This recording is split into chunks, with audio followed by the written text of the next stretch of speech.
কোনো এক মহান ব্যক্তি কত সুন্দর বলেছেন, জীবনে বেঁচে থাকাটা সহজ নয়। বিনা সংঘর্ষে কেউ মহান হতে পারে না। যতক্ষণ না হাতুড়ির আঘাত পড়ে, পাথরও ভগবান হয় না। হ্যাঁ, একদমই। খুব সুন্দর একটি ছোট্ট গল্প, অবশ্যই শুনবেন।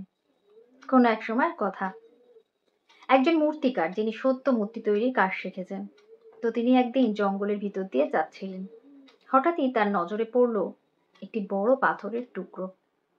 যেহেতু মূর্তিকার সত্য মূর্তি তৈরির কাজ শিখেছেন, পাথরের টুকরোটি দেখেই তার মূর্তি গড়তে ইচ্ছা হলো। তিনি ঠিক করলেন তিনি এই পাথরের টুকরোটি দিয়ে একটি সুন্দর ভগবানের মূর্তি তৈরি করবেন। তিনি পাথরটির পাশে বসলেন, থলে থেকে মূর্তি তৈরির উপকরণ বের করলেন। কিন্তু আশ্চর্য, যখনই তিনি ছেনি হাতুড়ির সাহায্যে পাথরটিকে আঘাত করলেন, সঙ্গে সঙ্গে যেন পাথরটি চিৎকার করে বলে উঠল, আমার ব্যথা করছে। মূর্তিকার অবাক হলেন। তিনি আরো একবার ঘা মারলেন। এবারেও যেন পাথরটি আর্তনাদ করে বলে উঠল, আমার ব্যথা লাগছে।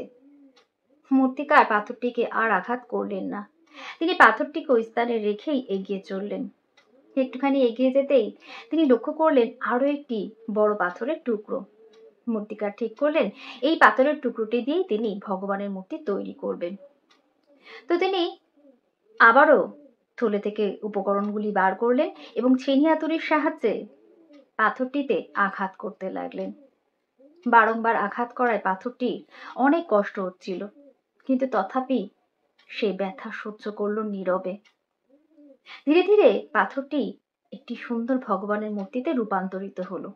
মূর্তিকার তৈরি করা মূর্তিটিকে ওইখানে রেখেই এগিয়ে চললেন। খানিকটা এগিয়ে এসে তিনি একটি গ্রামে পৌঁছালেন। গ্রামে পৌঁছাবা মাত্রই তিনি জানতে পারলেন এই গ্রামে সবেমাত্র একটি মন্দির তৈরি হয়েছে, যেখানে একটি মূর্তির প্রয়োজন। মূর্তিকার গ্রামবাসীদের উদ্দেশ্যে বললেন, আমি কিছু সময় আগেই কাছের জঙ্গলে একটি মূর্তি তৈরি করে রেখে এসেছি। আপনারা ওই মূর্তিটিকে নিয়ে আসুন, মন্দিরে স্থাপন করুন।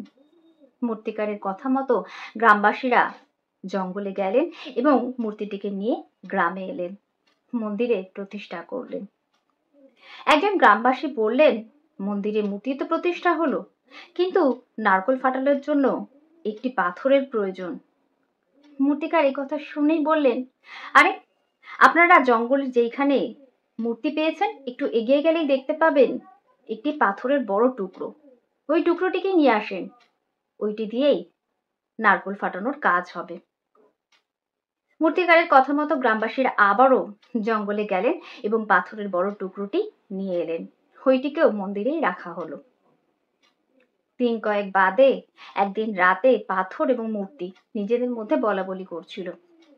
পাথরটি মূর্তিটিকে বলল, তুই কত সুখী, তোকে সকলে পুজো করে, সাজায়, মান্য করে, আর আমাকে সকলে ব্যথা দেয়, আমার উপর নারকেল ফাটায়।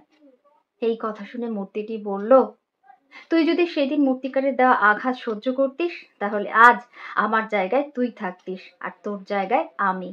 তুই সেদিন আঘাত সহ্য করতে পারিসনি, আর তাই আজ তোর উপর সকলে নারকেল ফাটাচ্ছে, আমাকে পুজো করছে। হ্যাঁ, একদমই। বন্ধু, যদি আপনার মনে হয় আপনার জীবনে ব্যথা, কষ্ট, চিন্তা আছে, তাহলে আপনি নিশ্চিন্ত থাকুন। খুব শীঘ্রই আপনার জীবনে এই ব্যথা, কষ্ট পরিবর্তন আনবে, যেই পরিবর্তনের ফল হবে অনেক বেশি সুখময়।